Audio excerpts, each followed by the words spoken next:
वाद निर्माण करायचा आहे त्याला काय आता त्याला काय आम्ही ते कोण आहे त्याला गचपाण्याला त्याला काय आम्ही मला मराठ्यासाठी करतो कोणासाठी करतो माझ्या मराठ्याला माहिती आहे मी कोणासाठी करतो आहे माझ्या मराठ्यांच्या लेकरांचं कल्याण झालं त्याला काय करणार आहे आता जसं फडणवीस शेपूट धरीन तसं बोलणार ते आता कुत्र्याचं शेपूट वाकडं असतं फडणवीसने धरलं असं ओढून लागलं भोकायला आता यांचे कामच असते ते आता आणि असल्याला काय किंमत द्यायची बाबा तुम्हाला मागचं मॅटर माहिती आहे का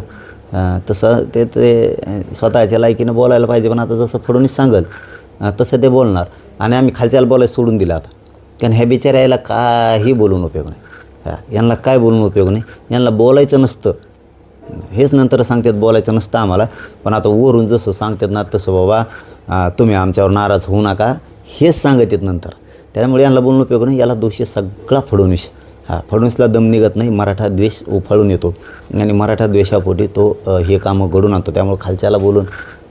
काही उपयोग नाही पण फडणवीसने हे कामं करू नये कारण एक राज्याचा प्रमुख आहे आणि प्रमुखानं ओबीसी मराठ्यात वादं लावायचे दंगली लावायच्या भांडणं लावायचे हे त्याच्यासाठी हिताचं नसणारे आणि आपला शब्द लिहून ठेवायचा मराठ्यांना फडणवीस हलक्यात घ्यायचं नाही